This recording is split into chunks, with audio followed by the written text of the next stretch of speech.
Hello, my true crime lovelies. How are you? I hope you are well. I hope you are as lovely in life as you are in my mind. It is Sunday, May 18th. It's a little before midnight, so I probably will finish this tomorrow. This is going to be the meet cute of Lana and I. you you guys, we are divided on this, but I feel like I need to share this. I'm a people watcher. I was going to say people pleaser. I'm a reformed people pleaser, but I'm a people watcher. I'm fascinated by human behavior. I went to a different school every year of my life, with the exception of, well, it goes both ways. Eighth grade, I went to two schools. Third grade, I went to two schools. Sixth grade, I went to two schools. Somewhere in there, I think fourth and fifth, I went to the same school. And then I got 3 straight years in a row in high school, except for moving out of the state for a little while my senior year. Anyway, so I had actually reached out to Lana on behalf of you all because everyone was like, see if she'll do an interview. So that's where it started. So that is the part I'm going to show. And then it evolved into a friendship. And I know some people are like, why? I don't believe in this redemption tour for Lana. You don't have to believe in a redemption tour. I'm just sharing my story so you can see what I saw, and then you decide for yourselves. Or if you've already made up your mind and you've already dismissed who she was, that's fine. This won't be the video series for you. I'll label them all so you know what it is. I can tell you it's going to be trying because I've been 4 days editing and fooling with the text messages trying to get them in a format for a video. So, and I'm sure you guys will give me more feedback, but thank you for those of you who looked at the other ones with no audio and let me know, like, some of it was too small, some of it you couldn't see. I got to take out the juror's name, which I didn't do because it takes 2 hours to upload it, but I will edit it out, which I don't know why I'm telling you that, because if it goes well, you won't see that name. But basically, yeah, that is it. I know some of you guys feel betrayed, which I feel like is a little bit of a strong word, that Lana and I developed a friendship. I was very transparent that I was reaching out to her. I just wasn't transparent that it was ongoing, mainly because of Sarah's flying monkeys, which I knew even when I did the private video. I had a suspicion that some of the flying monkeys had memberships, but that proved it out. And then when I posted it live, they came after me saying I drove her to an early grave. I will say all of the messages, and you guys will see this, that between Sarah and Lana that I read, I had Lana's input and consent. And then I think as it evolved, her eyes were becoming open. And so then we started talking about that. But I pulled no punches in any of those because I know some of you feel like maybe my intuition was compromised because I was friends with her. My only thing was I related to her as a renal patient, a renal failure patient. And I just didn't want people piling on her. It's one thing, just say your piece and walk away. But I would see in the chat, people were going after her directly, like adding her in the thing so that she would see it. And I always say this about anybody, like irrespective of what they're, like if they have a diagnosis or not, you never know what someone is going through at any given time, right? So it costs nothing to be kind. And if you didn't want to be kind, she was open to hearing what you had to say, but I just was like the constant da da da da da da da da da. It was making me, or shall I say, fractious, as well as the moderator. So I just didn't want it happening, like attacks in the chat. And I would say that for any human being, I wouldn't want anyone to just be attacked relentlessly because I don't know what that proves. And I would expect people to fight back. I know I've said we can agree to disagree or we can have healthy debate, which is fine. But I mean, if someone attacks you, attacks me, I expect an attack back. Nowhere have I ever said turn the other cheek. Like, nobody deserves to be bullied and everybody deserves to stand up for themselves. So having said that, let's get into this. I will block as many flying monkeys as I can. I want to start off with the flying monkey because some people are like, are you sure they are? One, I want to say, if anybody has had that question, the reason why Sarah stopped talking to Lana is because Lana refused to stop talking to me. And the ultimatum started in February. And so I can't see the date that I posted my video, but I can see the date that Lana responded to me via email, which was January 5th.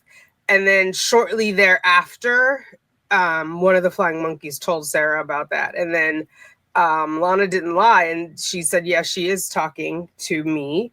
And she phrased it as me being the wasp in the room and her keeping an eye on the wasp. But Nicole was not satisfied with that. And so she kept stirring up the pot. And then I guess there was a couple of ultimatums. Ultimately, by mid-March, they were no longer talking. This will all come out in here. I didn't want that to be the outcome. I did not want to interfere in their relationship. I just genuinely wanted to know about Lana and her background. Like, she's got a husband, she's got a son. What made her interested in Sarah?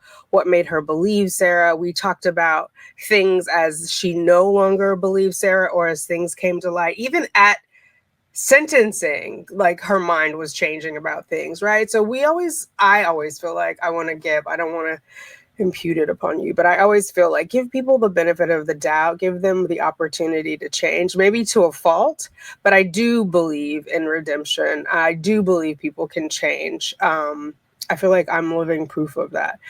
So, let he without sin throw the first stone. If you've never said a mean girl thing or been rude to someone or sided with one person over the other, you may not relate to this. But if you've had that human experience, hopefully this will shed some light. Let's get to the intro. I've rambled on enough. This is a thank you to all the members. Also, thank you to everybody who has bought me a coffee. I appreciate you. I'm going to figure out a way to incorporate that into the videos. But for now, I just want to say thank you. I appreciate you.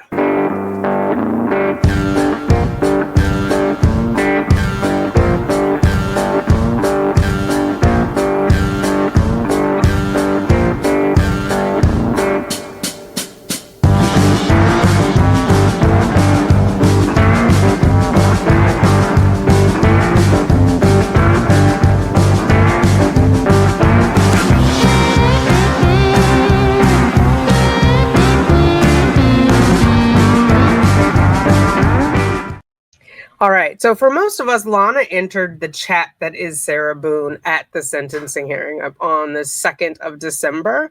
And so I wanted to start there, but I'm going to start with the transcripts because I feel like I want to just focus on the words. And if I play the video, we'll get distracted. But before that, I want to point this out about the flying monkeys. So when I did research on Nicole, she's coming from Connecticut VoIP number. And some people were like, oh, maybe it's blah, blah, blah. But this I thought was interesting because I didn't know her name at the time that I heard this before. But in reading it, Nicole sent a letter in on Sarah's behalf, like as a character witness, but she didn't speak. And I know some of you will say, well, she didn't have to. She sent the letter. Fair enough. But there were others who did both, right? Like the chaplain did both. There's one more who did both. It'll come to me when we look at it. But Nicole only sent the letter. And I wonder if it's because she doesn't have an Australian accent because she's not Australian. I just find it weird. Anyway, so Mr. Owens, Judge, I believe you said at the very beginning that I had submitted several letters on behalf of Ms. Boone, and she didn't hear that, but I wanted her to be made aware. So in other words, she doesn't believe it since she didn't hear it. Can you please repeat it, Judge? The court. Yes, ma'am, Mr. Owens. And you don't actually read those letters into the record, but you did read them previously. The court. I have reviewed them. They're in my binder here. The defendant. Ask him how many he has. The court. How many do I have? Yes. Give me a second. I can tell you. I have 6 handwritten letters. First one is 1 page. Second one is 2 pages. Third one is 1 page. Fourth one is 2 pages. Fifth one is 2 pages. Sixth one is 2 pages. I have a type letter from Diane Smith, the assistant chaplain. So she also came and spoke in person. I have another typed letter from a Nicole Ray. So that's the Nicole that's in our chat. She shows up on Sarah's visitors list with a whole different last name, but it's the same Nicole. A typed letter from a Stephanie L. Phonetic, that's the stenographer giving us that. A typed letter from Philip Paulson, an email from Lana Albert, 2 pages. Oh, it's Lana who was the other one. And a 2-page email from a Danielle Parsons, phonetic. So I think Marielle or Marisol was the other person who came in who appeared there in the courtroom, as well as Christina Pena. Thank God she didn't write a letter. Mr. Owens, thank you. The court, yes, sir. Okay, so let's get into the meeting of Lana. Here we go. So she couldn't get her camera on, so we're already to it's just going to be telephonic. The court. Okay, appreciate it. All right, Miss Albert, good afternoon. If you could just state and spell your name for the record for us, please. Miss Albert, certainly. Lana, Lana, Albert, Albert. The court. Okay, all right. Mr. Owens is going to ask you some questions, and if you could just answer them, ma'am, I would greatly appreciate it. Sir, you could proceed. Mr. Owens. Oh, wait, I skipped this. That's why I didn't highlight it. There's a sound issue. All right, Miss Albert, tell the court a little bit about yourself. Ms. Albert. Well, I live in Minnesota. I currently have end-stage renal disease. Before that, before I became disabled, I was a business owner in the Twin Cities here. So she leads with her disability. I don't know what her first communication is with Sarah, but I suspect that she led with that. Mr. Owens. All right. And how old are you? Ms. Albert, I am 50 years old. Her birthday is 5/20, 2 days from now. Mr. Owens. All right. And you're considered disabled? Ms. Albert. Yes, I am. Mr. Owens. All right. And have you had an occasion since this event to establish a relationship with Sarah Boone? Ms. Albert. Yes, I have. We've been friends for the past a little over 11 months. And she lowballed it. It's just semantics, but most people would say almost a year, right? Because a little over 11 months is almost 12 months, which is a year. But she says a little over 11 months. So she's kind of diminishing it. Or at least just telling it straight, I guess. She could have, it still wouldn't be an embellishment, right? She could have said almost a year. Okay, Mr. Owens, and how do you all communicate? Miss Albert, we've communicated a lot of phone calls, lots of tablet back and forth, and a lot of letters as well. All right. I'd say many hours of time spent with each other. Also, what we know now is Lana has written Kranick a note, and she's left him at least 2 voicemails, right? So I'm sure, in relation to Sarah Boone, I'm sure Kranick knows exactly who she is. Mr. Owens, all right. And do you want to speak on her behalf here today? Miss Albert, I would, please. Mr. Owens, all right. Would you please tell the court what you would like for the court to know? Miss Albert, thank you very much. And thank you very much, Your Honor, for the privilege of speaking on behalf of my friend, Sarah Boone. I remember that made me cringe when I heard it. I also want to extend my heartfelt condolences to everyone here affected by this terrible tragedy, which has brought us all here and listening in. Sarah did not like that she said that, the heartfelt apologies. She didn't feel like the Torres family deserved that type of apology, but they deserved her forgiveness. Many articles and videos and opinions of Sarah have gone out in the airways and on the webs. Opinions that have been formed and commented on so much that it's hard not to give into the temptation to treat people like a comic book or a fictional character. In the case of my friend Sarah, the words narcissist, Karen, villain, many other things, they roll off the tongue with little regard to the humanity that is dismissed so flippantly. And under a lot of circumstances, I was one of those people, as I have a love of true crime. So that's when our eyebrows started to go, okay, so that's how they're connected. And becoming friends with Sarah has shown me that there's a lot more depth to the people I see on the screen. Good, bad, or indifferent, I'm sure that's true. Whether it's, well, at this point, she doesn't know Sarah's a liar. So I think she means it of like multifaceted. I'd like to share with the world and with the court about the Sarah Boone that I know. Sarah Boone is a kind, honest, and good person. The Sarah Boone I know is one who loves animals, especially the kind who are damaged and defenseless. I don't know how she did not see the parallel between herself and that statement, damaged and defenseless. How many of us would take in and pour love for a hearing impaired and sight impaired pair of dogs? She has a natural instinct to help reach out and give of herself, her time and energy and love, especially to those who are hurting or damaged. Speaking of the dogs, it was the LaFontaines who got the dog. So I think it's David and Linda, where everyone's like, who are the LaFontaines? We know who Peter is and Julian is. And those of the LaFontaines. I'm not sure exactly how they connected with her, but they put it together that they had her dogs and reached out to let them know they were living their best life in their old age. You all have seen her fight for her own life and truth here. I'll tell you that she fights even harder for those she loves, giving time, attention, and companionship without a single thought for her own gain or what somebody can do for her. That did not age well. And one huge example is in the matter of our friendship. As I said before, I have end stage renal disease caused by a genetic illness called polycystic kidney disease.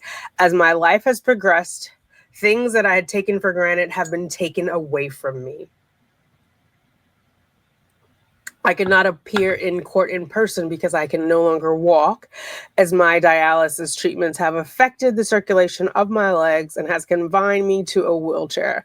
I feel like that's a little bit of a stretch. It's not 100% true based on like feedback from you guys about having dialysis there, etc. Because she can travel.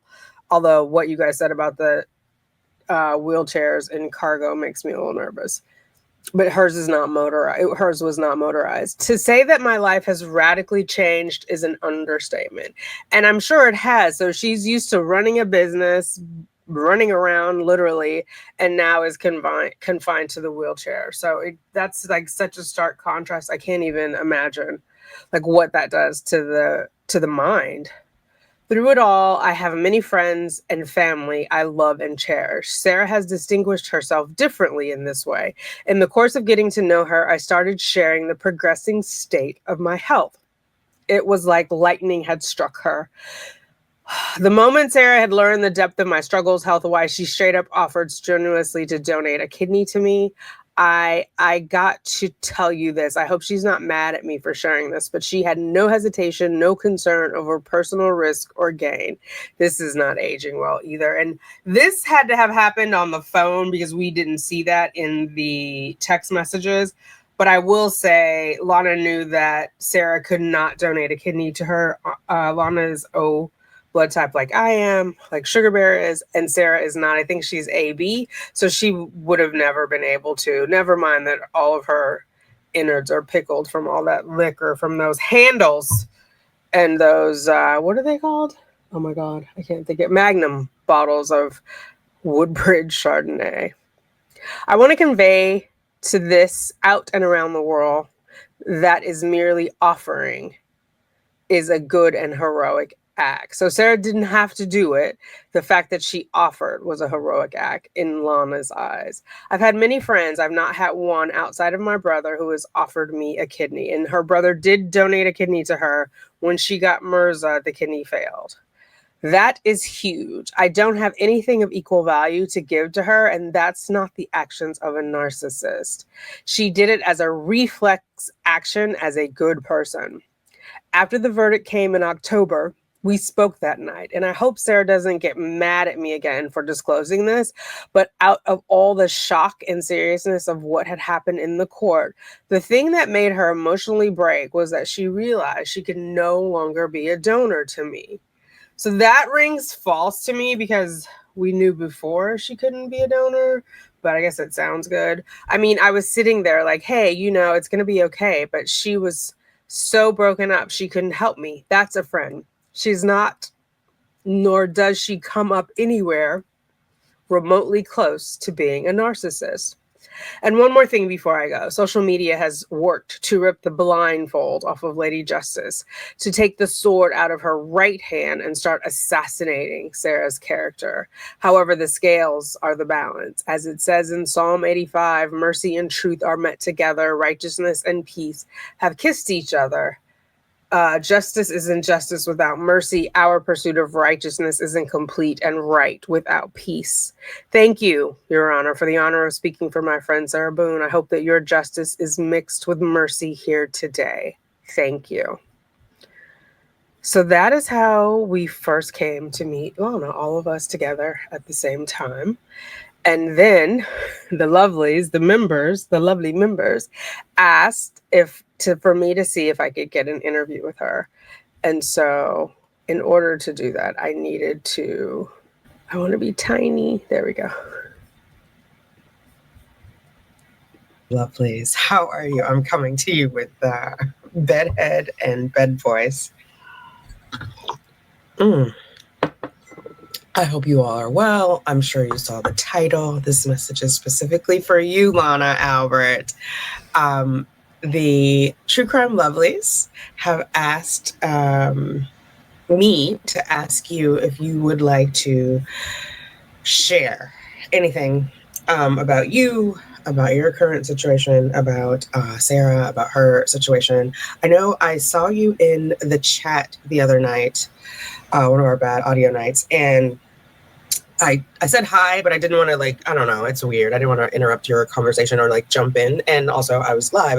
I can't keep up with the whole chat.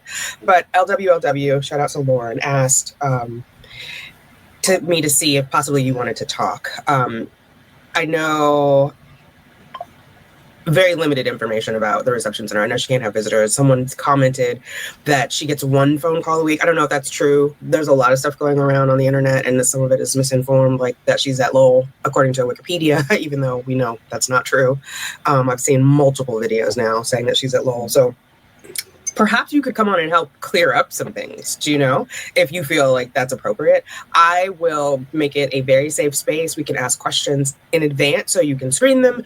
You and I can do a pre-recorded with those questions if you don't want to do a live. I just think people will have questions during, but we could do a pre-recorded and then do a premiere so you could answer in the chat because the chat would be live.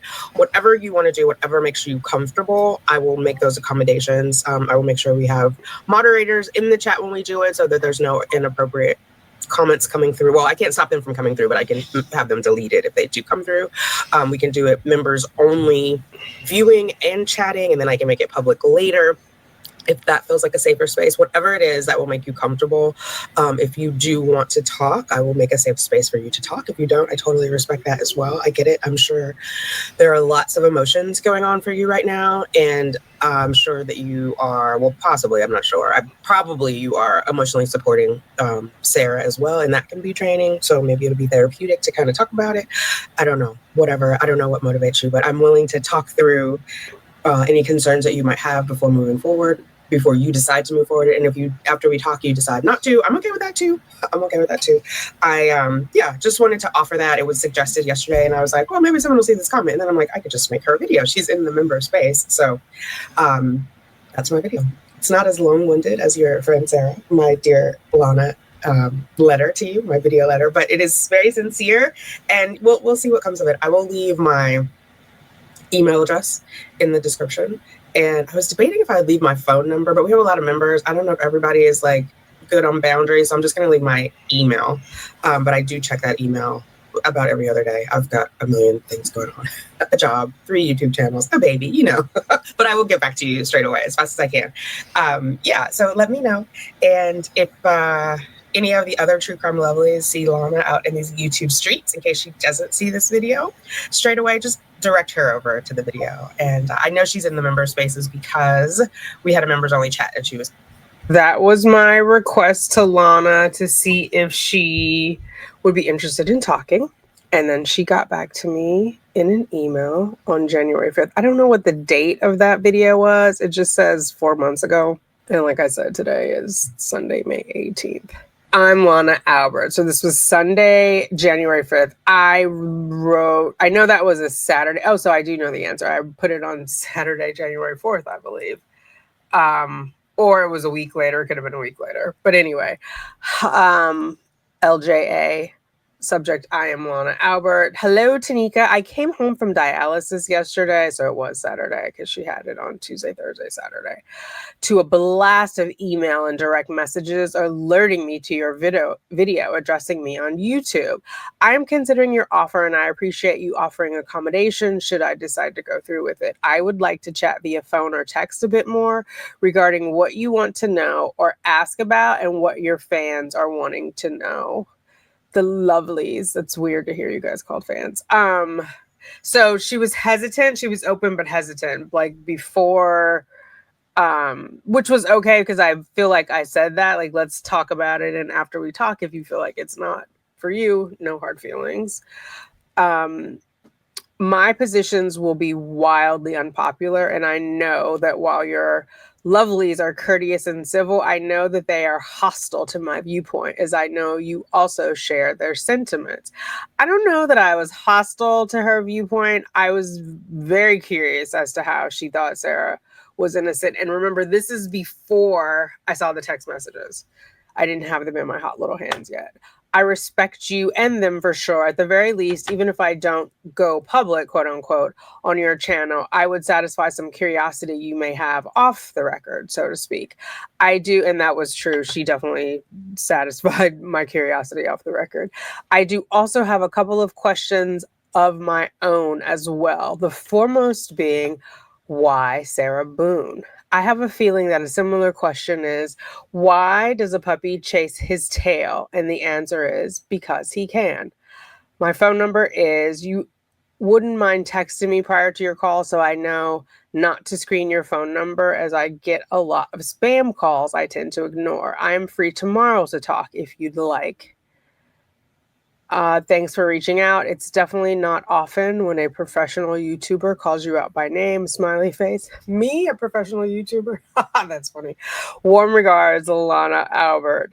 So I did not get back to her the next day. I didn't see it. So Tuesday at 11:51. Hello, Lana. I'm so happy to see you responded. Hopefully you didn't feel overwhelmed with everyone reaching out about that. I would definitely want us to chat before you decide. I'm open to do whatever works best for you. I respect that you are having a human experience, and I can't begin to imagine what emotions you are processing. I usually get home around 6:45 p.m. Eastern time. My mobile is just warning you, Liberty and Justice will bark like crazy when you first call. Visitors have to call for access and they will think you are downstairs. Also, if you have any questions about the kidney donation process, I'm happy to help. So at this point, I heard what you guys heard at the sentencing. I did not realize her brother had already donated a kidney. So I was thinking I would talk her through like what that process looks like, having gone through it. I'm happy to help. I can tell you what it was like from the donor perspective, and I can ask me sister, I'm sure I meant my sister, any questions about the recipient side. We had our surgery in 2006 at UC San Francisco. Prior to surgery, she was going to dialysis 3 times a week. She couldn't drive because she was having seizures, so a little van came to pick her up. She was 20 at the time and very depressed about the whole process. Unlike you, her kidney failure came on quick and was unexplained. They were functioning at 14% when she was diagnosed. And hers, it really did come on quick. I assumed that it didn't when I said that because she said she was born with it at the trial. But the way that it presented was fairly quick for her. I say that to say, I know your path isn't easy without even knowing your day to day. Sending positive vibes, hoping to speak with you soon.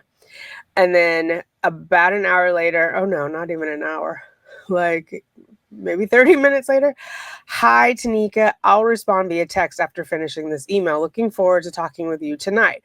Thanks for the info regarding kidney disease and donations. I was diagnosed with polycystic kidney disease in 2007 when I was 32, and my kidneys failed entirely in 2009.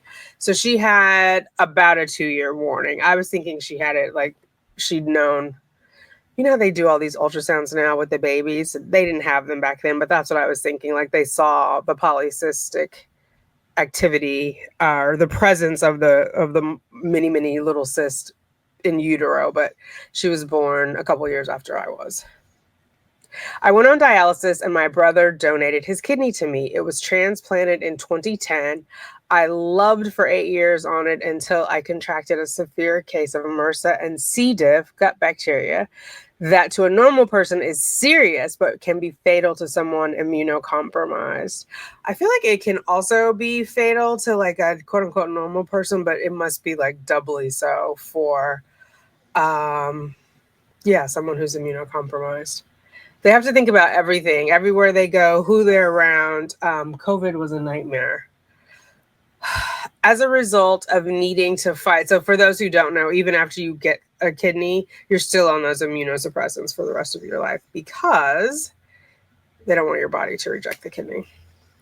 As a result of needing to fight for my life, my immune system attacked my donor kidney to the point where it can no longer be effective. So in 2018, I returned to dialysis, which means she had 3 kidneys in her body, her original 2 and her donated 1. They wouldn't have taken it out until she got her transplant. I know how the donation process works, and you and I both know that for you and your sister, what you did was no small things. You are her hero in every sense of the word, as my brother will always be mine. I feel really bad your sister had to enter the world of ESRD at such a young age. I know that her road isn't easy, even after transplant, due to the medicine she has to take for the rest of her life. She also continues to follow restrictions and live a whole different lifestyle to preserve both kidney health as well as maintaining body health and well-being, as some of the immunosuppressives can cause rapid weight gain through absolutely no fault of hers. I'm sending positive thoughts and vibes out for both of you too, as there.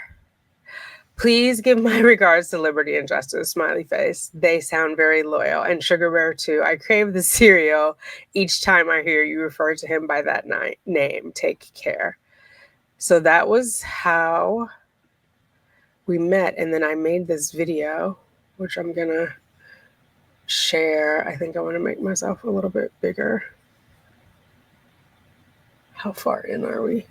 I just realized I need to get the cord for this laptop.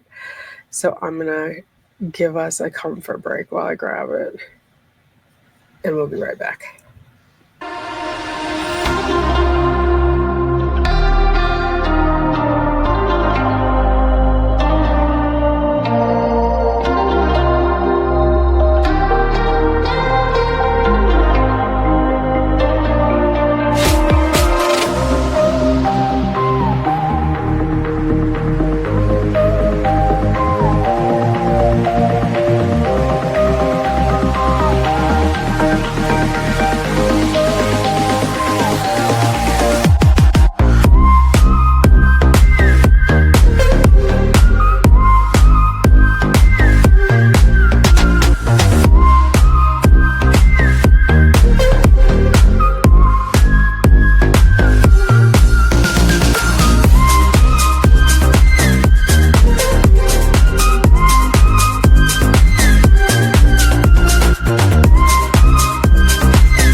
And we're back. All right. I'm going to just play it. I may have to stop and start it. I tried to time it. It's a little bit unwieldy because it's such a large file. I don't know if you guys can see that. It's 2 hours worth of text messages. Okay. I'm going to try to shave time off of that though. There's Lana and her cat. Hello, it's Tanika. I just emailed you. I will call this evening. I responded before I read your entire email. Got too excited. Happy face. That was January 7th at 11:56 a.m. Hello, Tanika. I look forward to speaking with you. Is it possible to do it tomorrow? I am currently in dialysis and tend to go home and crash. I'd rather be at my energetic best when chatting with you. I don't want to miss your call, and it's quite possible.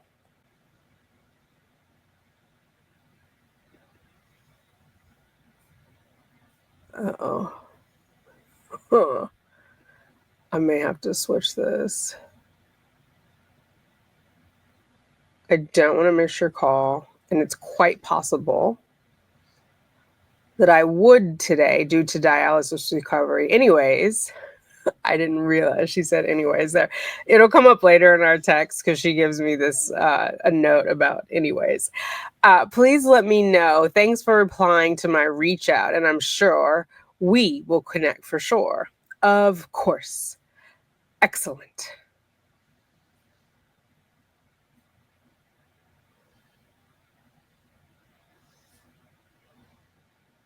Hey, checking in. I don't know what I said. Checking in. How are you doing? Hi, Tanika. Actually, pretty crashed still. Sorry to delay again, but are you available tomorrow? And I say, please don't apologize. Take care of yourself. And she says, I had to have an extra session today.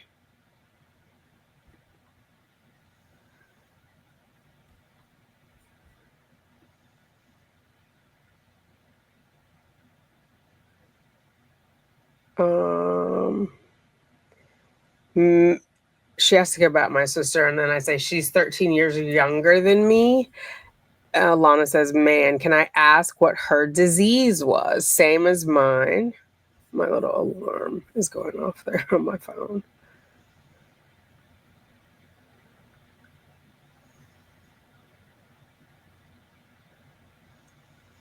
And basically, I say she has idiopathic kidney failure, which is doctor speak for they don't know.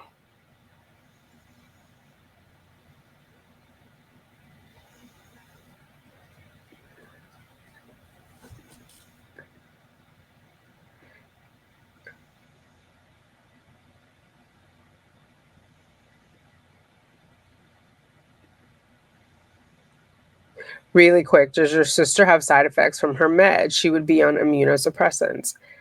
And then I said, did you know it was because of wars that living donors became a thing? Which is true.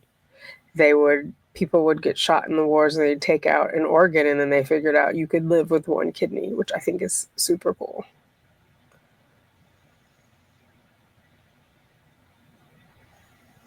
Her meds make her sleepy. She doesn't share too much. She thinks I'll worry more. And then Lana says, you're a good sister. Oh, it's not moving. I wonder.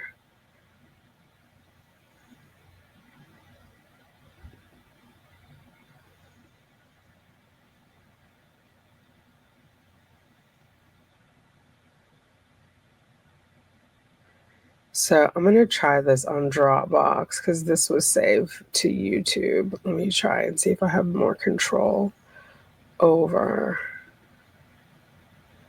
the video. This video gave me the blues the first time I uploaded it to YouTube. They blocked it.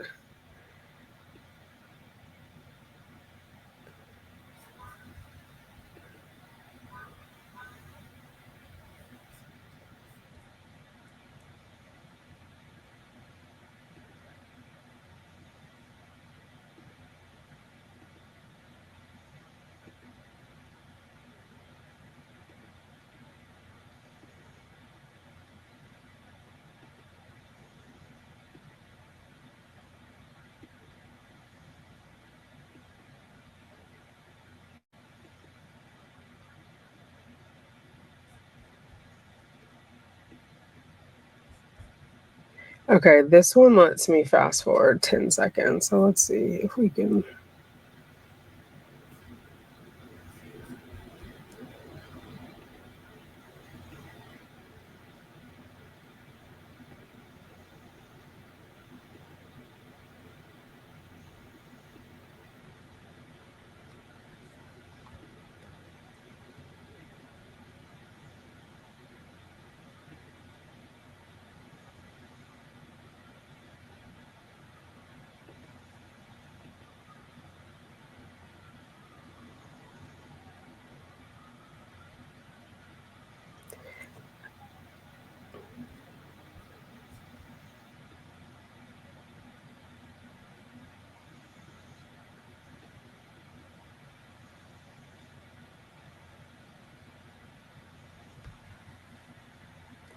Of course, excellent, she says.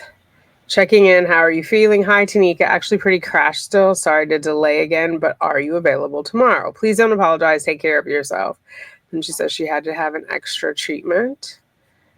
Something about I gave it back. That's awesome. So she's talking about the donor donating to my sister. And then I say she's 13 years younger than me. And then, man, can I ask what her disease was? Same as mine.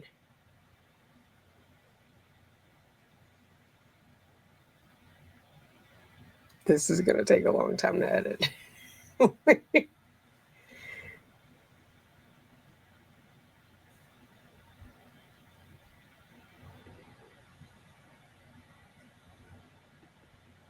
My mom had already buried her only son. Oh man, I'm so sorry. Idiopathic renal failure, which is we don't know in doctor speak. Yeah, there are a couple people at my clinic like that. One was bitten by a cat, and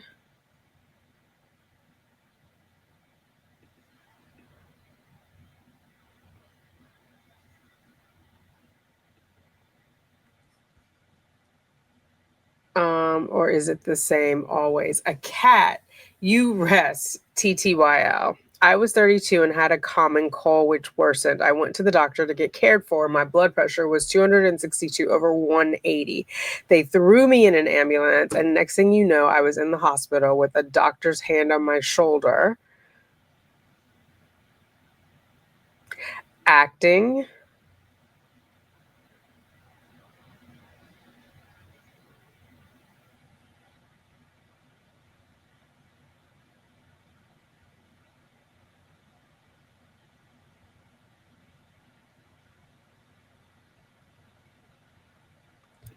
Like I had terminal cancer.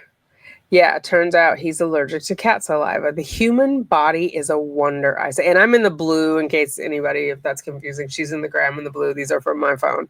So 2 years later, I had to go on dialysis. Yes, it is. So is the medical profession. It really is. Really quick, does your sister have side effects from her meds? She would be on immunosuppressants.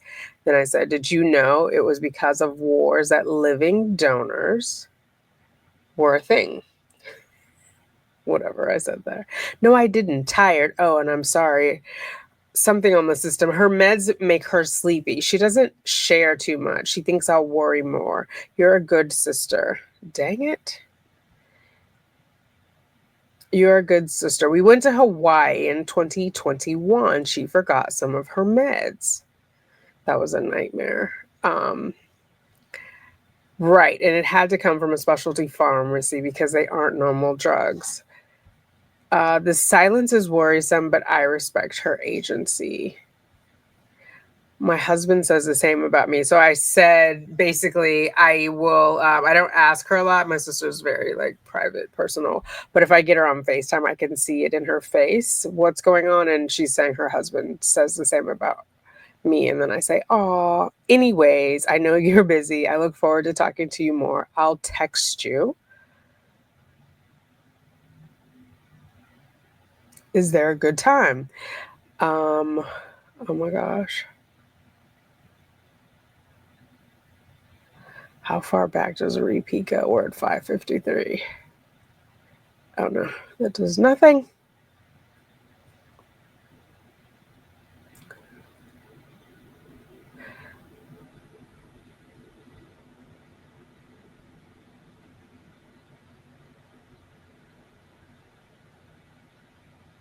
There's something she says about in style.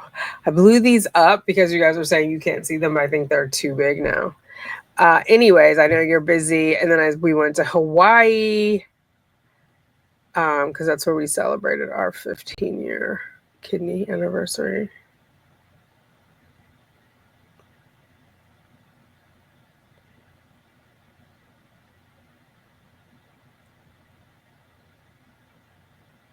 But basically, I talk about celebrating in Hawaii. And then she was like, her goal was to see all 50 states. And I said, oh, me too. I had a friend who did 50 before 50 because we also celebrated my 50th there.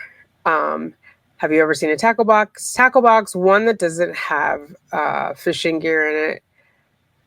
And then this is it. A friend of mine did 50 by 50. Last day was Alaska.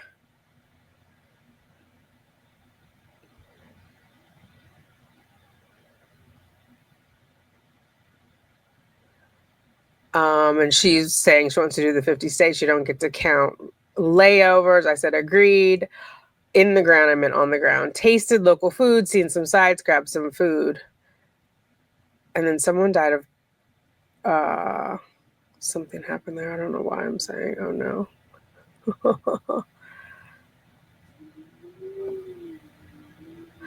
Maybe when we get to April, I can do some of these live, but because they're so old, scrolling or not scrolling, but hitting the little tap button to get them all the way back to the top was very difficult. But I said I would call her the next day. I had to go to the pharmacy. Sounds like a plan. I hearted that. Have a good night. Good chatting with you. And I just said ditto.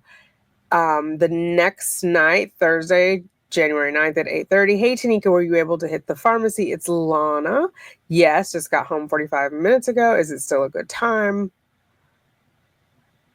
I was typing the same thing, she says.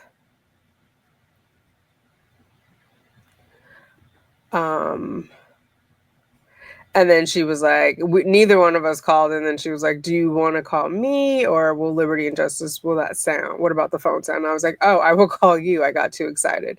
Sounds good.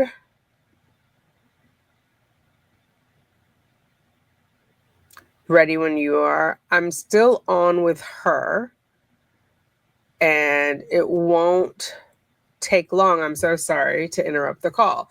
So we had started talking and then Sarah called and she got off. At this point, I was definitely feeling like a mistress, not telling you guys and on hold for Sarah.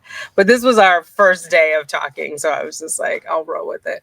Then I was like, please don't apologize. I get it. I understood because like Sarah can only call her. So if she didn't take the call, then who knows? You know what I mean? And she probably also felt like she was mistressing about with me. I don't know. So then she says, are you still available? Hey, are you still available? Or did I take too long? And oh God.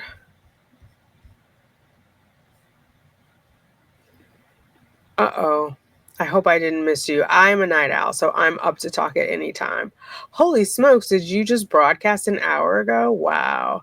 Anyways, I'm standing by. Sarah is sick as a dog. I told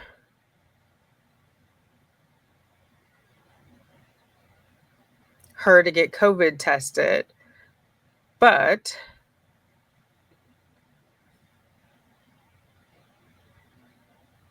she didn't listen. Remember all those other messages where she was like anti-COVID in the tablet messages?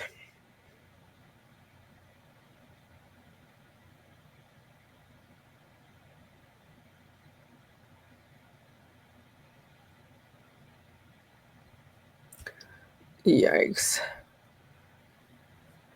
Okay, we're still on January 9th, but she's sick as a dog.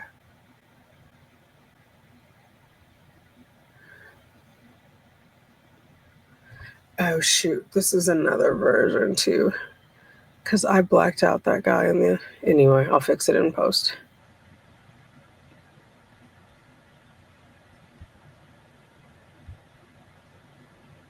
Something gone crazy. I'll be here.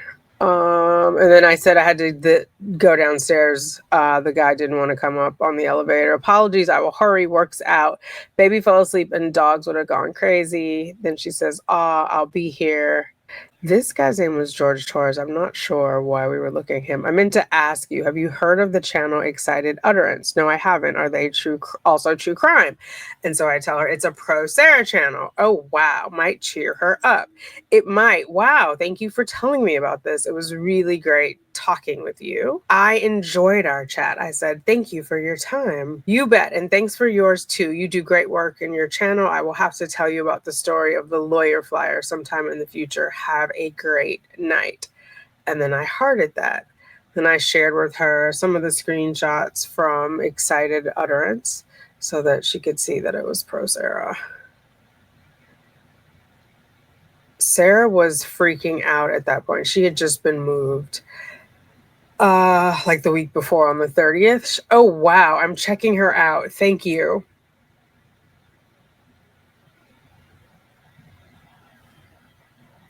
Screw you, Kranik, her letter to Kranik posted. Sweet. People wrote a song. Oh my God, I'm so glad I remembered to ask you. I thought you had probably seen it, but just in case. I'm so glad. I hope tonight isn't the only time we speak. This channel is great. Then Saturday, January 11th, I've emailed you some documents. And then this day I went to the spa, which this was the day of one of my IVF transfers. It wasn't a Saturday, so I'm not sure, but I was just sending her stuff from the spa. Also, here are spa photos. Was that this morning or did you send more? I just sent some. OMG, amazing. It's the open motion from Bryant. That looks so dreamy. Oh, just today, a recent motion? It's old. I wasn't sure if you had seen what he is asking for. I'm opening my email to look, she says. No rush. This is the info that will be discussed when judge hears the motion. It was delayed pending resolution of the murder trial. These are what Sarah has been fearing and what the judge had said would be put off until a conviction. Yep, exactly. But she's got a female judge now. So that was when Judge Jackson came on and I made a video about it. Yeah, she has asked me to keep checking the family court for changes. One of her other friends actually contacted his lawyer and he is very much ready to move on Brian's direction. So I don't know if that was Christina. I can't imagine what other friend would be calling lawyers. Yes, that changes things. I wonder if she will write this new judge. So here, my intention is like to slowly but surely give her the information because just based on like some of her reactions in the videos, she felt like Brian did owe Sarah the alimony, not understanding and not having seen any of these documents. Oh God, I would love the content, but that is a very bad idea for her writing the judge. I hope you don't mind, but I let her know about the judge. Shelly hasn't yet, and I think she means she hasn't yet responded. She shouldn't even worry about the money. She should argue for some parental rights. Autocorrect. Yes, absolutely. Then I say, I don't care if you told her, it's public info. The issue on the table will no doubt be termination. Thanks. Of course. Let me know if you want to see anything on the family case. I know she has dialysis, so I know she has time to read if she's a reader. So that's why I throw that out there. I appreciate it. I saw your videos on the family court stuff, and they are very good research. And then I blue hearted her. I couldn't see the doc since I don't have an account with the website. Oh, excuse me. So it was fascinating. Plus, until recently, I had avoided talking about the case with Sarah since they monitor the communication. So also, even though I know some of you guys are like, didn't you see them in her video? I scroll through the documents, like I don't always read them verbatim, and I wanted her to have them in her hand because she is smart, right? And so she could dissect it and like weigh it out and see if what I was saying is how she interpreted it. And this was like peeling back the onion of slowly giving her information. That's how the Menendez brothers got nailed. The elder wouldn't shut up with his pen pal. Hey, holy smokes, I have never read this stuff. No wonder Sarah is terrified. Thank you for sending me this. Before, I only saw what was on your videos. Yeah, his attorney ain't playing around. He does not mince words. No way. Sarah filed a contempt of court motion. I wonder what behavior prior to the divorce he is referring to. She did? Dated what? Hang on. I think it was 23, but double checking. Man, between you and me, and I feel bad telling you this, but I think she shouldn't be going after alimony from him. So there we were in agreement. Common ground, right? First step. Her son needs those funds, I think, as the very least, if this is a result of her settlement for communal property, maybe something like $100 would suffice. So here I didn't know what she was talking about at first, but then later it came out that Sarah told her that he owed her so much because of the settlement for the communal property. So later I give her that document. It's not like she settled for less. She got her equity, right? He didn't owe her any more or any less. But here she's saying maybe something like $100 would suffice, but her account can't have more than $300. Oh yeah. Okay, hold on. I gotta go back to the other one because I remember I edited. Exactly. Getting a meal is kind of like planting the flag. Oh my God, this is going to be rough. Okay, let's see. But I didn't want to rush her. I did not want to jump down her throat. I just wanted to like methodically lay out what the document said. And again, I did not yet have the text messages. So I knew that Sarah had been lying to her. I just didn't know what the lies were. And so that was, yeah. So, whoops. Oh God, that one jumped.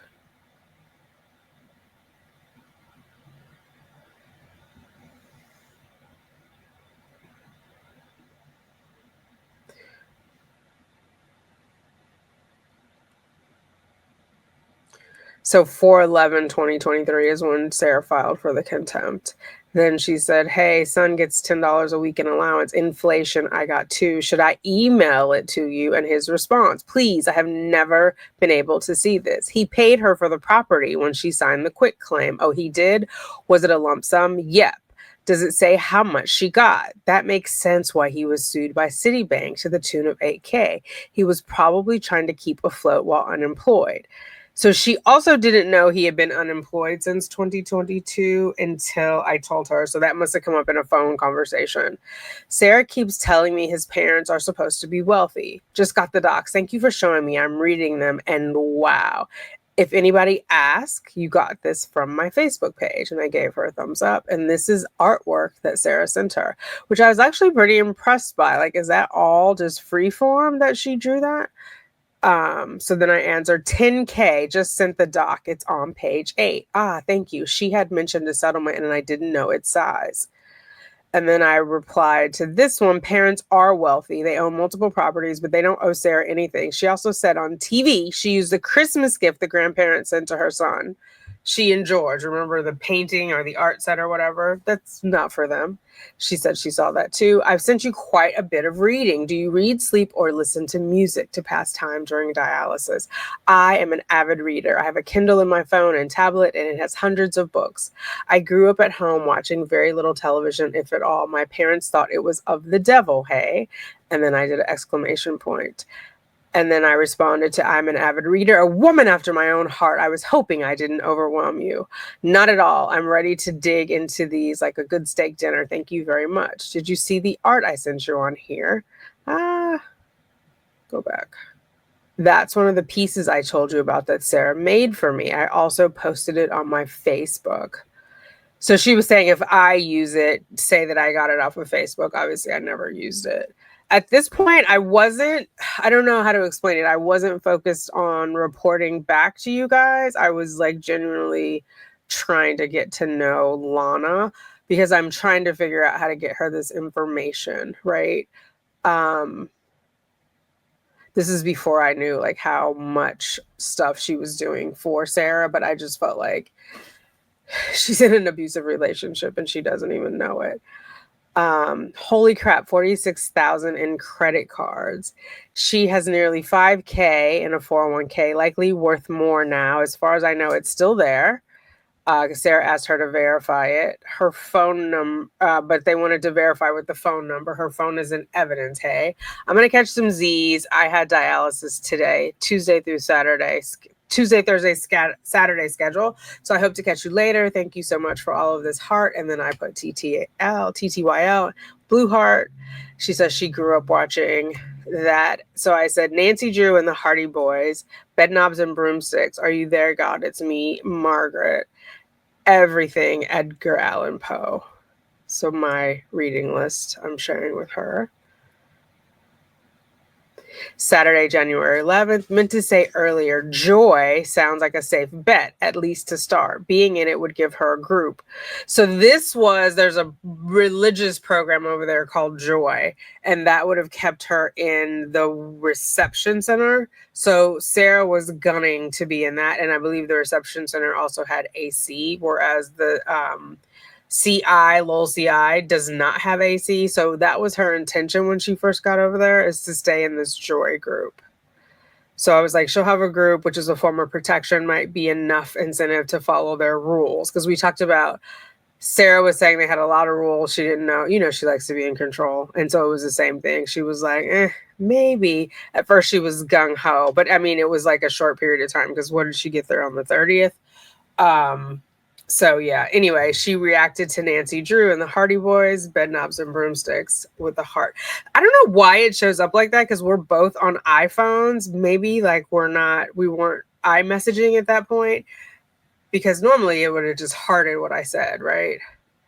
Um, then she writes, "Are you there, God?" Should be required reading. Haha, I loved A Wrinkle in Time growing up too, and I loved Edgar Allan Poe too. The Pit and the Pendulum gave me nightmares. And then I did a haha reaction there.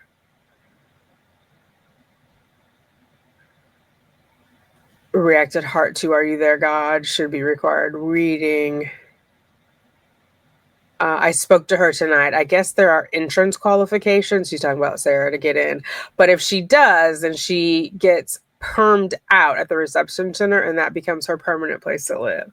I guess all of her friends who have been to Lowell have been telling her to avoid it like the plague if she can. So I guess avoid joy.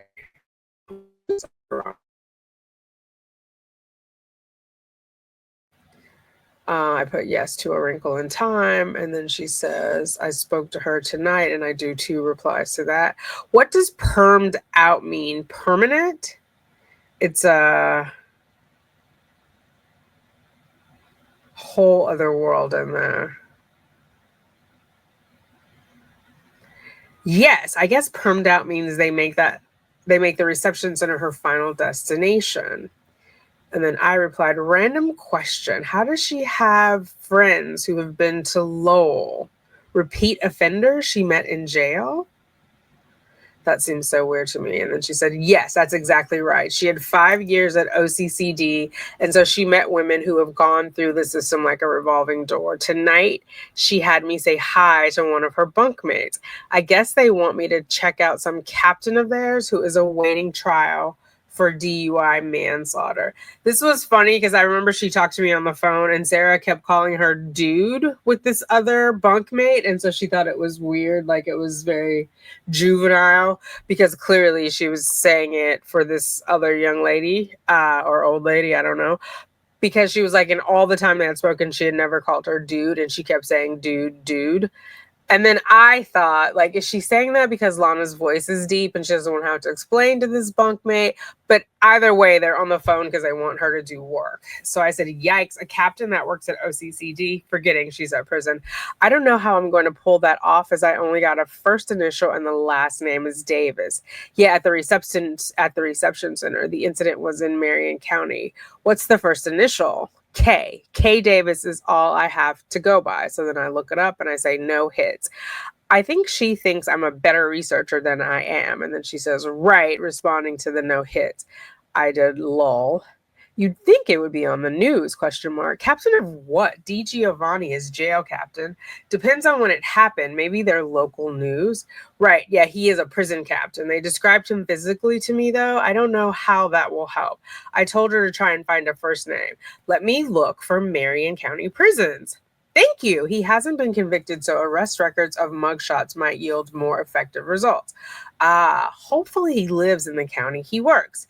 Yeah, I wonder if Ocala is in Marion County. I'm checking. Yep, Marion. It happened in 2024, they said. So why Sarah is involved in it and it's 2024 and she just got there like the last day of the year or 2 days before, being messy. And also telling her friend, oh, I have a connect on the outside who's really smart and can look up stuff for us. You know what I mean? Like she's leveraging Lana now as currency, presumably for Zuzus and Wham Whams, in my opinion. You guys let me know what you think. I don't say this to Lana, but this is what's going on in my head. The site times out when I click on search records, maybe down for maintenance. And then she says, I wouldn't be surprised. And then I send her the link. Check the archive button in case he is not a current inmate, which he could have been let out on bail. We didn't know. Wow, that's what I'm checking. Thank you. Description might come in handy now.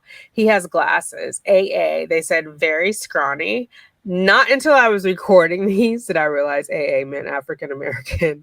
The booking date would be 2024. I think they might have said mustache. I was trying to look on that website, mugshots.com, which is why I was asking for the description. I didn't find any articles about a CO and a DUI manslaughter. She says, me neither. I'll search tomorrow when my brain is fresh. What about the Lion, the Witch, and the Wardrobe series? And then she sent back all caps. I love that series and I hearted it.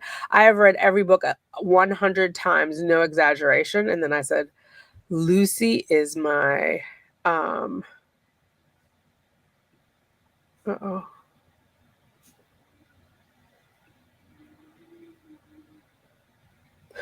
I had to touch it. It was going so well. Let's try it again.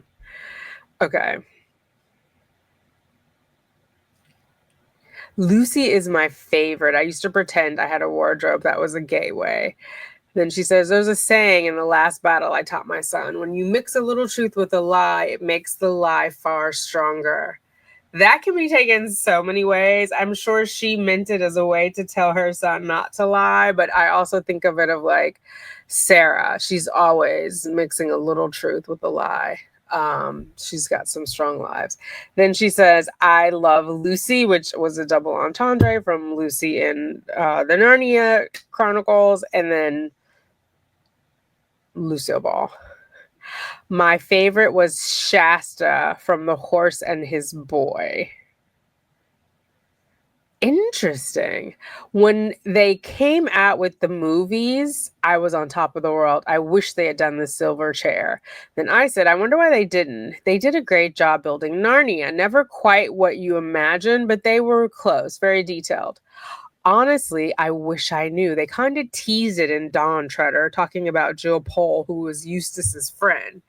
That's absolutely right. Dawn Treader departed the most from the books. Oh, I need to revisit the films. She says the books are always the best. I heart that because I wholeheartedly agree.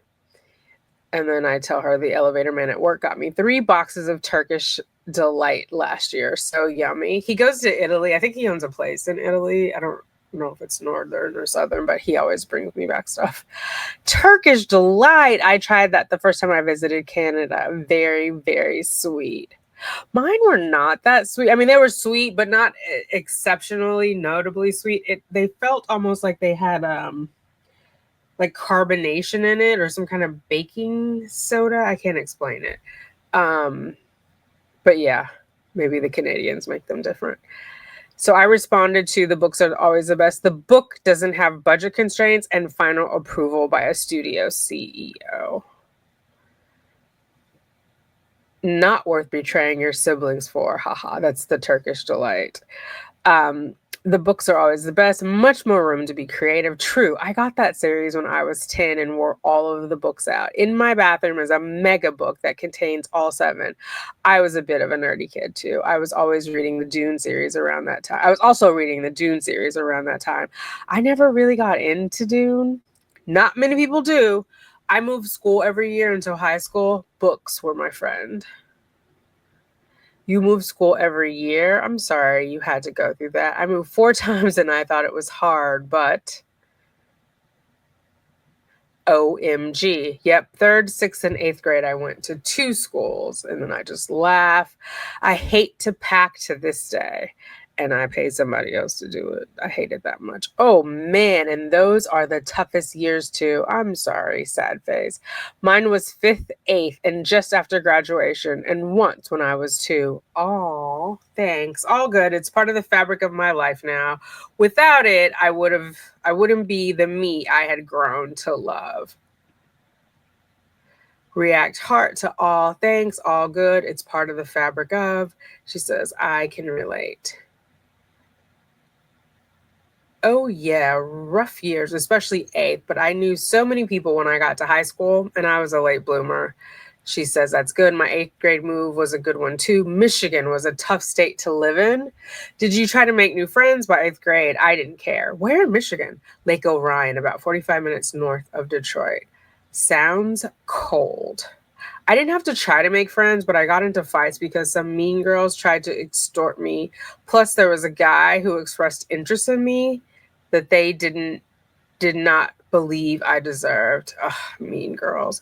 So it's interesting when she's like, she didn't have to try to make friends, and maybe it's the way I phrased it. I didn't have to try either, but like I said, I was a people pleaser. And by eighth grade, I didn't care. I remember I had like this day, I don't even remember. Oh, I had made a button that says "Why be normal?" And like Thursdays, I had a day where I didn't want people bothering me. I'm an introvert, so I didn't know that at the time, but I needed like quiet to recharge. Or extroverts, they get their energy out here. Some people confuse it being introverted with being shy. That's not what it means. If you want to look it up, and then a lot of people will be like, "You're not really an introvert. You're an omnivert." I am a gregarious introvert, but I definitely recharge inside. So, but it sounds like, and as I got to know her, Lana is a bit of an extrovert.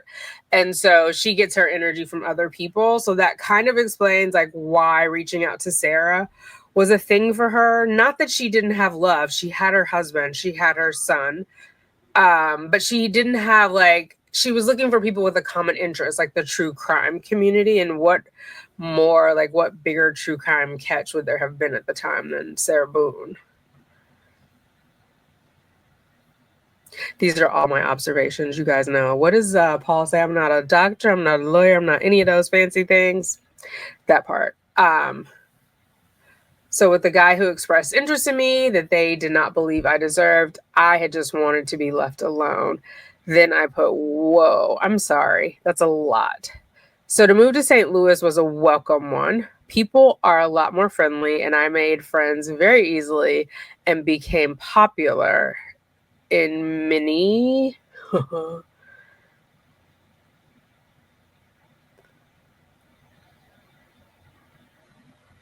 circles. But I was never a mean girl. I was also friends with outcasts too.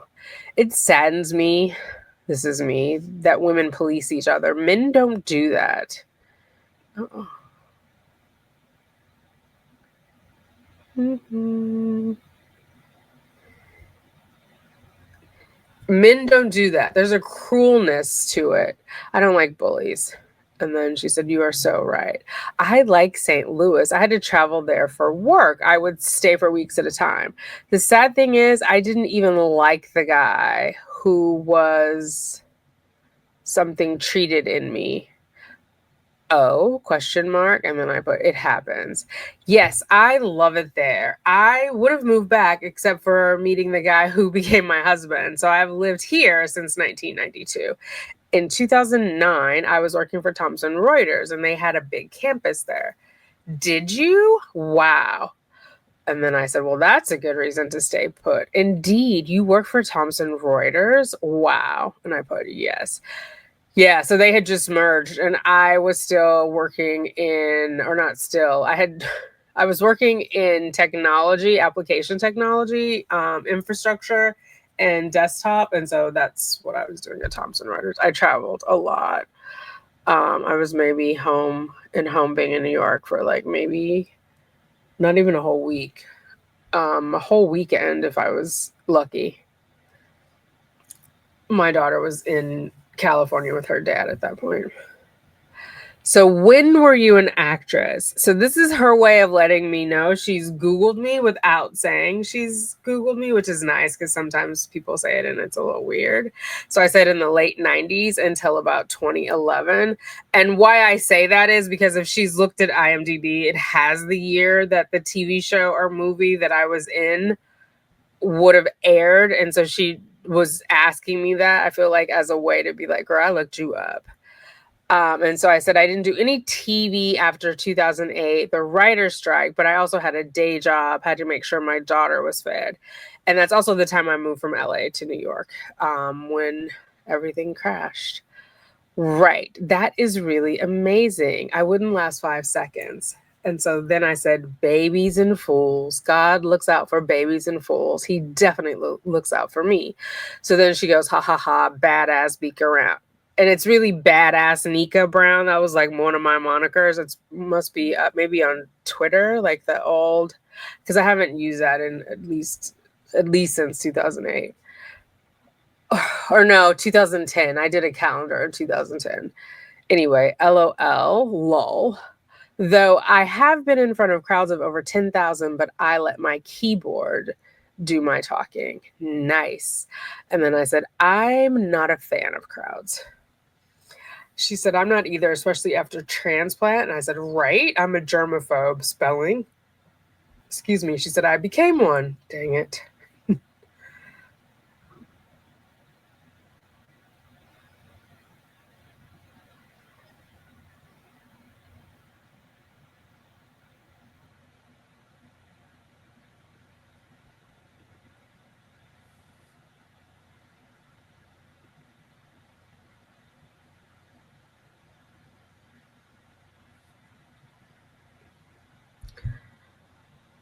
I became one. I have been a musician ever since I knew what music was, which was the other thing I did besides reading, hey?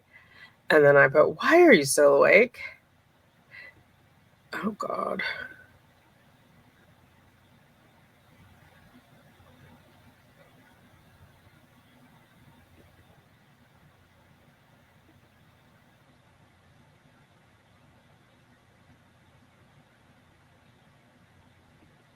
Oh, you know what I can do? Duh. Slow down the playback speed in YouTube.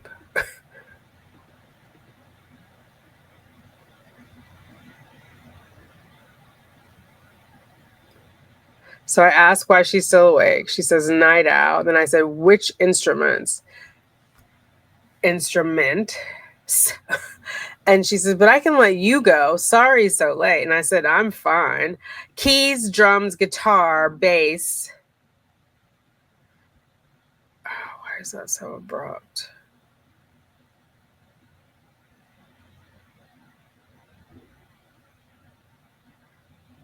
Okay, there, that was it.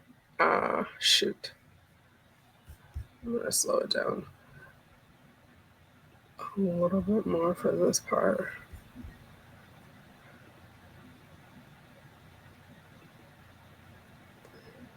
Okay, so keys, drums, guitar, bass, Irish tin flute, and then there's a box showing up. She's sharing her music with me. So here, tin flute is where we left off. Here and Now by Lana J. Albert. If you guys go to SoundClick, she's got some great music on there. It's on the smooth jazz spectrum, which isn't really my jam. I love jazz though. It has this brightness to it though that I like.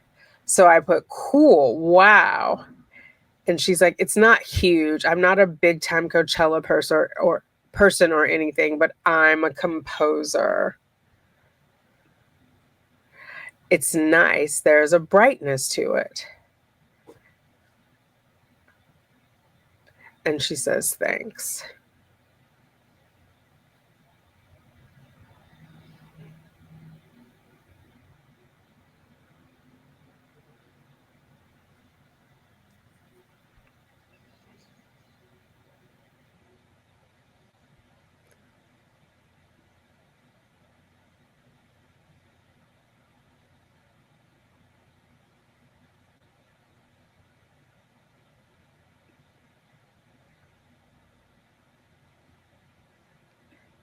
And I said, cool, wow, it's not huge. I'm not a big time Coachella person or anything, but I'm a composer.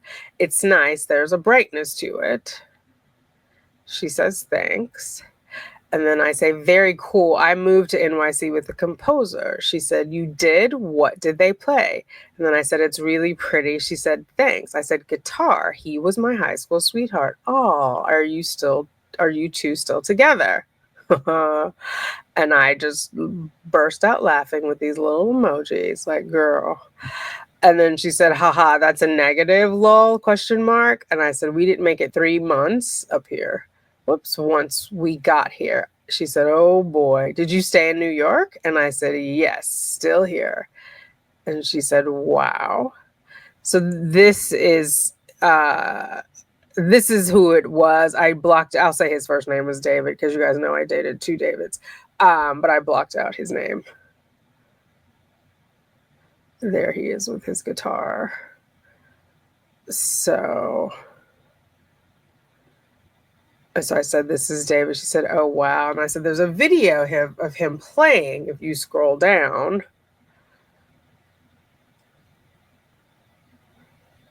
And apparently it wouldn't let her in.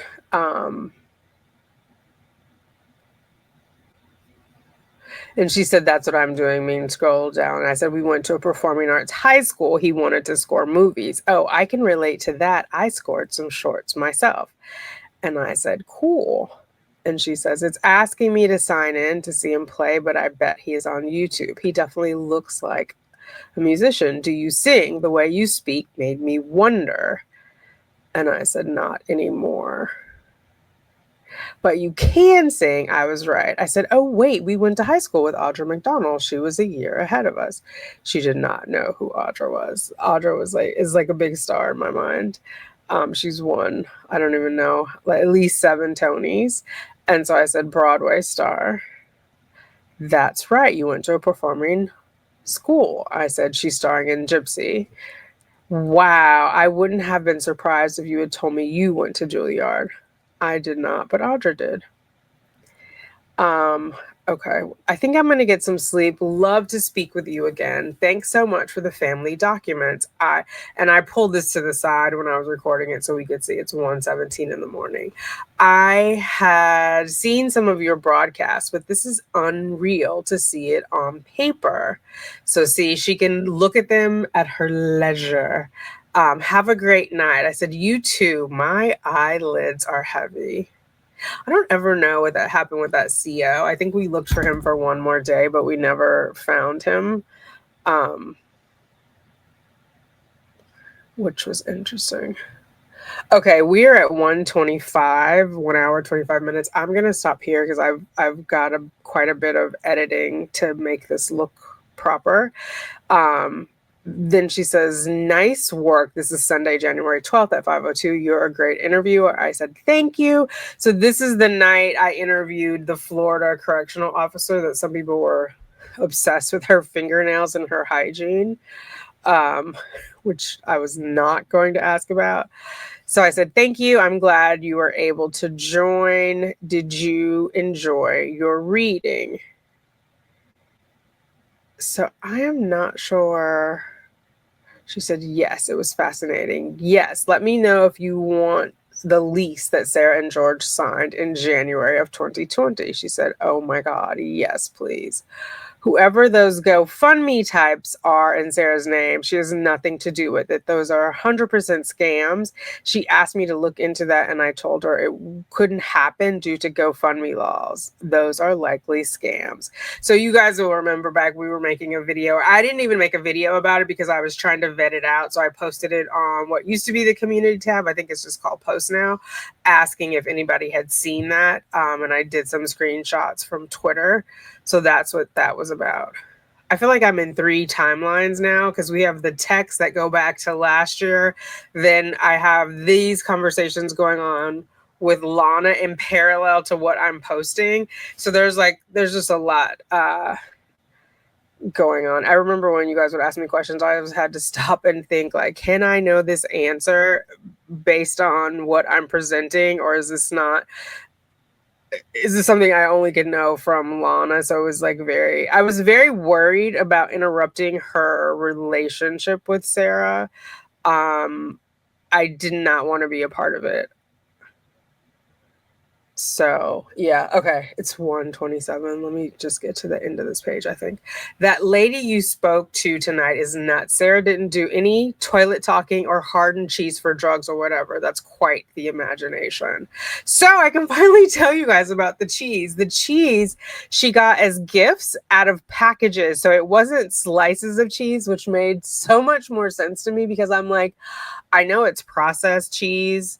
I mean, not all cheese are like, you can get Sargento. I mean, it has to be some kind of processing because it's not, but it's not as processed as like a Kraft, like waxy cheese, but it still has to be refrigerated. So I was like, what is this? So Lana shared they were giving her cheese as gifts out of the packages, the care packages, which is more like those Christmas baskets that you get from like Harry and David. I mean, I'm not saying they got Harry and David in there, but it's like that kind of cheese that she was storing away.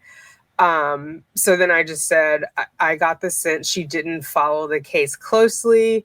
She had experience with her husband being in prison, and still retaining his parental rights. So that's when I did the live with Ida K, which I thought was interesting. She literally emailed me today after the live with the Florida correctional officer. And so then she says, "Hi, you're up late." And I was like, the cheese thing, because Ada K was saying it had, I don't remember now, it had something to do with drugs, the cheese. That's why they use it. But so this is 1:56 again in the morning. We had a lot of early morning things. So the cheese thing sounded weird, maybe a men's prison hustle, because Ada K was talking about things from her ex-husband's perspective. So maybe that's, they're doing it for drugs. I mean, they could be doing it in women's prison too, but Lana confirmed that this was gifted cheese to Sarah that she was holding on. She says, maybe, exclamation point. And then I said, my phone was dead and it just beeped, so I'm checking messages. She got one thing right. Sarah would take things while cleaning, and I put lol. Yes. We knew that from the messages. I don't know if from the IMS stuff, I don't know if Lana had followed that part or had found me quite then yet. But we're going to stop here because I keep saying we're going to stop, and but I did. We'll pick it up again tomorrow because there'll be some more people who haven't heard that, and I'll reiterate that the cheese was gifted to her and it was in a package. So it was not sliced cheeses; it was like chunks of gift basket type cheeses. So what do you guys think so far? It's you see what I mean? Like, we were fast friends. We talked a lot right away. And I am not normally like a texty, talky, phony. Ask my friends. We may talk once a month. And we were talking every single day or every other day. I tried not to call her on dialysis days. Sometimes if she would reach out to me, then I would engage, but I just tried to be respectful, just remembering like what my sister went through on dialysis days, which is also what was like when we finally got the text messages, that was like burning me up inside. And it was hard. Like, I would say things to Lana about Sarah, but I had to be measured, right? I couldn't just totally dump on Sarah because then it's just like going to make her repel. You know, I don't know. I have an adult daughter. A lot of you guys, if you don't have children, adult children, you are somebody's adult child. And, you know, whenever you have that situation where they're like dating someone you don't like, the more you let them know that you don't like that person, the more drawn they are to that person. So I didn't want to do that. And I also didn't want to have a block up where she wasn't like receptive to getting to know me as a person. So it was like a very fine line. I think at this point, she already knew I had the text messages or they were coming. And so she started telling me that, you know, there were, I don't think she knew the range, but that she had said some unkind things about me, which I didn't care. I wasn't surprised. And she just said, I want to apologize in advance. I didn't know you, blah, blah, blah. I wasn't worried about it. I would have imagined that she did. I'm pretty sure I said some unkind things about her in that video where she was at the sentencing, although I changed my tune when I found out about Sarah offering a kidney. That's when I was like, oh God, this woman is being duped. But anyway, so yeah, that's the beginning. Like I said, it was 2 hours worth of scrolling for the January text. And we are, let me see if I can tell. I should mark these. We are at, oh my God, we're at 21:41. We're going to have to pick up the pace. I can't believe we're only 21 minutes into the scroll. I'm adding commentary too, but I definitely thought I was at least an hour into the text, like legit. But I will, oh, this one's coming awake. 21:41. I'm just trying to find a date. So of where we are. I just saw Jan 12.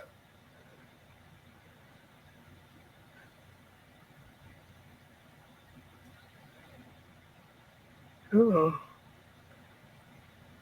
Yeah. Let me share this again really fast. So Jan 12 is where we are. So we started we started communicating on January 5th, and Jan 12th we already know a lot about one another. I think we were both curious about each other. We weren't sure if we liked each other yet, but we were both very curious, and we're of the same era, right? She was 50 at that time. I was 53. And so it was like we kind of knew, Nancy Drew, Hardy Boys, Bed Knobs and Broomsticks. Like we kind of had, Little House on the Prairie, which we haven't talked about yet, but we had those things in common. So it was like easy conversation outside of talking about Sarah. So we were friendship building. And then I'm like slipping her those, hey, do you want to see this document? Hey, do you want to see this document? To slowly start letting her see, like for herself, oh, some of what Sarah told me is not true. So yeah, like I said, I'm not trying to win you over. You are absolutely entitled to your opinions, beliefs about Lana. I just want to share this other side of her that you may not have seen, and perhaps it sways you. Perhaps I'm slipping you some things to think about, and perhaps it doesn't. And if it's not the series for you, I will simultaneously be doing other things. I'm going to continue with the Sarah Boone text. But I feel like I needed to put this out first so you could see like the relationship that we had before I started putting out the text, because it never occurred to me that people thought I was being cruel to her by reading the text. Like I absolutely, in partnership with her, covered those texts. I even redacted some things that she did not want in there, just out of respect for, like I said, I viewed her as a vulnerable person, and I did not want to be a disruptor of her mental stability, if that makes sense. So obviously I couldn't control what other people's reactions were. But she was good natured about it. She was open to some things. She stood her ground on some things. I respect that. Like she was a grown woman responsible for her own activities, her own actions. And she's entitled to change her mind, change her perspective, as we all do as we're living. My grandma used to say that, keep on living. Keep on living. And when things are rough, you just got to get through it, baby. You just got to get through it. And to this day, both those sayings help me get through some questionable times. All right, you guys, I appreciate you being here. I will talk to you later. Toodles.